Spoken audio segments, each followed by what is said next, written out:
class a little later in the course. Now, the baboon's heart was just about the size of a walnut. Simone, I thought you might want to know that we're passing the Loma Linda Medical Center in a few blocks, site of the very first animal-human heart transplant in the U.S. I see they give tours. Would you like to schedule one? Not today. How about on Saturday? Then I can bring the kids with me. The first one starts at 10 a.m. on Saturday. It looks like you're all available at that time. I'll put it on your calendars.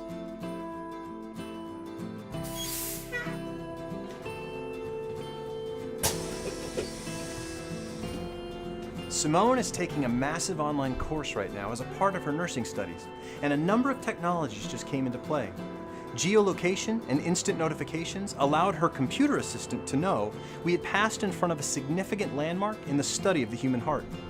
At the same time, the heads-up display on the inside lenses of her glasses allowed her to see an augmented reality view of the Loma Linda Medical Center. This was a great teachable moment.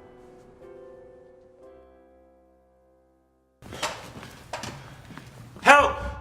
I need help down here! Hurry! I don't know what's happening. I just found him laying here. I don't know what's wrong with him.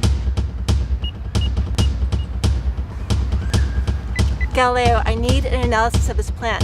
Aconite, also known as wolfsbane or the queen of poisons, contains Stop, Galileo! Notify ER of possible toxic shock. Also bring up poison protocol.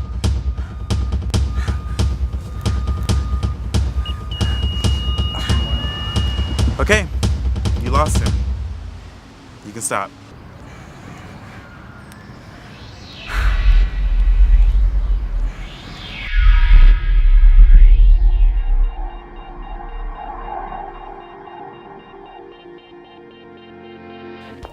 Okay, Simone, what did you miss here?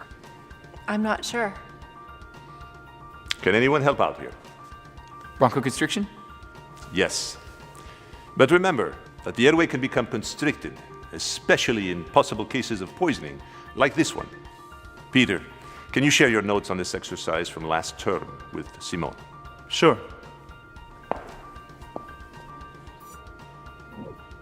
Okay, Jim, you're up.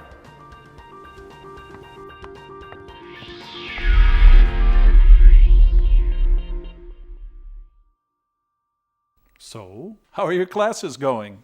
Okay, I guess, Papa. Here, let me show you. Galileo, send my dad the dashboard so he can see. I'm still at the apprenticeship level, but some students are at the master level, and they're doing things like study groups, going on ambulance ride-alongs, even being an aide at the hospital. With Ray and Victoria's schedules, I can't do the volunteer work, but I can do a ride-along one evening per week, so I'm gonna sign up for that. Sounds like you've got it all under control.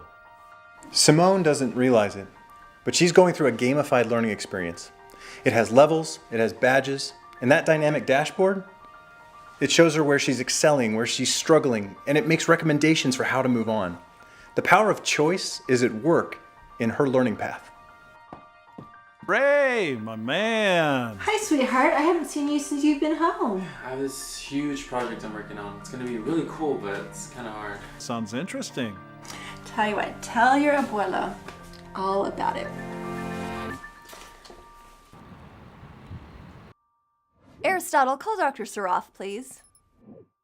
Hi, Daniel. I'm looking at 2 different students' projects from your pediatrics course, and I'd like to use one of them in my next course. Both of them have retention scores of 92. Simone was in your course last fall, and David was in your course last spring. Do you have an opinion as to which of their projects would be a good fit for what I have here? Look, I know that Simone is not as advanced, but her ideas are pretty fantastic. They come from experience and had some excellent ties to life. Plus, you could get her to talk to them in person, right? Perfect. Great advice. Thanks, Daniel. With real-time assessment, the trending of achievements, and recommendation engines promoting everything from content satisfaction to memory retention, education assets can easily be identified, assembled, and delivered with a few swipes of a finger. The key, of course, is learning analytics.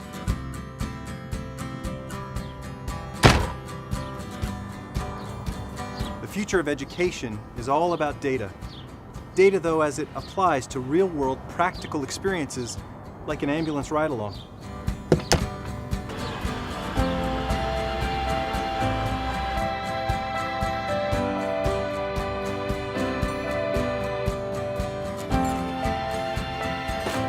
Anne, how's biology coming?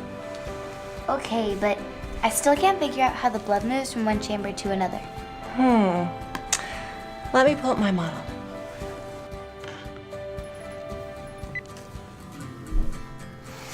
Okay, now show me where the left ventricle is and explain to me what it does.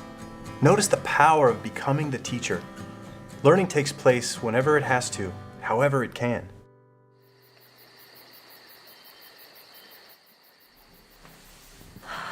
Now that was a long day. Galileo, what does tomorrow look like? There are a few things on tomorrow's schedule. In the morning before 8 a.m., you will need to contact the Mercy General Emergency Services Group about your next ambulance ride-along. Victoria's field trip permission form needs to be submitted. I have it here, ready for your signature if you like, or we can do it in the morning. Ray's presentation to his school starts at 11:30 a.m., and you meet for your workout at 3 o'clock. Never a dull moment. Will education look like this in the future? Will learning include context? Will it be place-based and situated? Can learning analytics both trend and monitor our world so that achievements, recommendations, even assessments can take place anytime, anywhere? We think so, and that's what we're working on.